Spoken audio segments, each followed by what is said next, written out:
Hello दोस्तों, स्वागत है आपका इस वीडियो में जिसमें हम देखेंगे क्लास 10th विज्ञान के कुछ अत्यंत महत्वपूर्ण प्रश्नों को जो कि आपके बोर्ड एग्जाम में बार बार रिपीट होते रहते हैं। तो आइए शुरू करते हैं। पहला दिया है, किसी वस्तु का बड़ा प्रतिबिंब बनता है। तो किसी वस्तु का जो बड़ा प्रतिबिंब बनता है कहाँ पर बनता है? पहला ऑप्शन दिया है समतल या फिर उत्तल या अवतल या फिर इनमें से कोई नहीं, यानी कि समतल दर्पण में बनता है या फिर उत्तल दर्पण में बनता है या फिर अवतल दर्पण में बनता है या फिर इनमें से कोई नहीं। तो इसका जो सही उत्तर होगा वो होगा सी, यानी कि अवतल दर्पण में बनता है वस्तु का बड़ा प्रतिबिंब। अगला प्रश्न है, प्रकाश के परावर्तन के कितने नियम हैं? यानी कि प्रकाश के परावर्तन के कितने नियम हैं? तो इसका जो ऑप्शन दिए हैं 1, 2, 3 या 4। तो इसका जो सही उत्तर होगा वो है प्रकाश के परावर्तन के 2 नियम है। अगला प्रश्न दिया है, मानव नेत्र जिस भाग पर किसी वस्तु का प्रतिबिंब बनाता है वह भाग है। तो ऑप्शन दिए इसमें कार्निया, परितारिका, पुतली या फिर दृष्टि पटल। तो इसका जो सही उत्तर होगा वो है दृष्टि पटल। अगला प्रश्न है, अवतल लेंस की फोकस दूरी उसकी वक्रता त्रिज्या की क्या होती है? आधी होती है। दूसरा ऑप्शन है 2 गुनी होती है। तीसरा है 3 गुनी होती है। चौथा है 4 गुनी। तो इसका जो सही उत्तर होगा वो होगा बी, 2 गुनी होती है अवतल लेंस की फोकस दूरी उसकी वक्रता त्रिज्या की। अगला प्रश्न है, चंद्रमा पर खड़े अंतरिक्ष यात्री को आकाश प्रतीत होता है, कैसा दिखाई होता है? नीला, उजला, लाल या फिर काला। तो इसका जो सही उत्तर है वो है काला दिखाई देता है अंतरिक्ष यात्री को आकाश। अगला प्रश्न है, एक स्वस्थ आँख के दूरी बिंदु होता है, यानी कि स्वस्थ आँख की स्पष्ट दृष्टि की न्यूनतम दूरी होती है वो होती है 25 सेंटीमीटर। तो इसका जो ऑप्शन वो है पहला ही हमारा सही हो जाएगा, 25 सेंटीमीटर। यह प्रश्न बहुत ही मोस्ट इम्पोर्टेंट है और बार बार परीक्षा में रिपीट होता है। अगला प्रश्न है, विभवांतर का एसआई मात्रक होता है। तो विभवांतर का जो एसआई मात्रक है इसमें ऑप्शन दिए हैं वाट, एम्पियर, वोल्ट या फिर ओम। तो इसका जो सही उत्तर होगा वो सी, वोल्ट होता है विभवांतर का एसआई मात्रक। अगला प्रश्न है, विद्युत चुम्बकीय प्रेरक की खोज किसने की थी? तो विद्युत चुम्बकीय प्रेरक की खोज की थी फ्लेमिंग ने। इसका जो ऑप्शन ए है वो हमारा सही हो जाएगा। अगला प्रश्न है, श्वसन किस प्रकार की क्रिया है? तो श्वसन जो क्रिया है इसमें ऑप्शन दिए हैं संयोजन, अपचयन, ऊष्मक्षेपी या फिर ऊष्म शोषी। तो इसका जो सही उत्तर होगा हमारा वो है सी, ऊष्मक्षेपी क्रिया है। अगला प्रश्न है, फेरस सल्फेट क्रिस्टल का रंग होता है। तो फेरस सल्फेट और क्रिस्टल का रंग किस प्रकार का होता है? तो वो ऑप्शन ए जो हमारा वही सही हो जाएगा, हरा, यानी कि हरे कलर का होता है फेरस सल्फेट क्रिस्टल का रंग।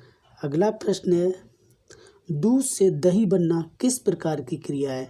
पहला ऑप्शन दिया है भौतिक, दूसरा दिया है रासायनिक और तीसरा दिया है ऊष्मक्षेपी और चौथा दिया है इनमें से कोई नहीं। तो दूध से दही बनने की जो क्रिया है वो की है रासायनिक क्रिया। तो ऑप्शन बी जो हमारा इसमें सही हो जाएगा। अगला प्रश्न है, निम्नलिखित में से कौन सा पदार्थ बिना ज्वाला के जलता है? यानी कि कौन सा पदार्थ ऐसा है जो बिना ज्वाला के जलता है? तो पहला दिया है केरोसिन, दूसरा मोमबत्ती, तीसरा दिया है कोयला और चौथा दिया है मेथेन गैस। तो केरोसिन भी ज्वाला के साथ जलता है, मोमबत्ती भी और मेथेन गैस भी। जो कोयला है जो हमारा वो ज्वाला के साथ नहीं जलता है। तो ऑप्शन सी है जो हमारा सही हो जाएगा। अगला प्रश्न है, आलू चिप्स की थैली में कौन सी गैस भरी जाती है? ऑप्शन दिए हैं ऑक्सीजन, नाइट्रोजन, मीथेन या फिर हीलियम। तो इसका जो सही उत्तर है वो है नाइट्रोजन, ऑप्शन बी है जो हमारा सही हो जाएगा। आलू चिप्स की थैली में नाइट्रोजन गैस भरी जाती है। अगला प्रश्न है, लोहा जिंक से लेपित करने की क्रिया को क्या कहते हैं? लोहा जिंक से लेपित करने को क्रिया को क्या कहते हैं? तो ऑप्शन दिए हैं, संक्षारण, पानी चढ़ाना, विद्युत अपघटन या फिर गैल्वनीकरण। तो इसका जो सही उत्तर होगा वो हमारा होगा डी, यानी कि उसे जो कहते हैं गैल्वनीकरण कहते हैं। अगला प्रश्न है, पादप में जाइलम उत्तरदायी होता है। तो पादप में जाइलम जो है उसका कार्य क्या होता है? जल संवहन करना, जल का वहन करना। तो ऑप्शन ए जो हमारा सही हो जाएगा। अगला प्रश्न है, पत्तियों में गैसों का आदान प्रदान कहाँ होता है? तो पत्तियों में जो गैसों का आदान प्रदान कहाँ होता है? सिरा में, रंध्र में, मध्य सिरा में या इनमें से कोई नहीं। तो इसका जो सही उत्तर है वो है रंध्र में होता है पत्तियों में गैस का आदान प्रदान। अगला प्रश्न है, हृदय से रक्त यानी कि रुधिर जो है हृदय से शरीर के संपूर्ण शरीर में जो पंप किया जाता है, हृदय से रक्त जो है को संपूर्ण शरीर में पंप किया जाता है किसके द्वारा? फेफड़ों के द्वारा, निलय के द्वारा या फिर अलिंदों के द्वारा या फिर इनमें से कोई नहीं। तो इसका जो सही उत्तर है वो हमारा हो जाएगा बी, निलय के द्वारा है संपूर्ण शरीर में पंप किया जाता है। अगला प्रश्न है, पुष्प का कौन सा भाग यानी कि फल है बनता है? पुष्प का कौन सा भाग जो है फल बनता है? तो इसमें पहला दिया है अंडाशय, दूसरा दिया है वर्तिका और तीसरा है परागकण, चौथा है परागकोश। तो इसका जो सही उत्तर है वो हो जाएगा ए, अंडाशय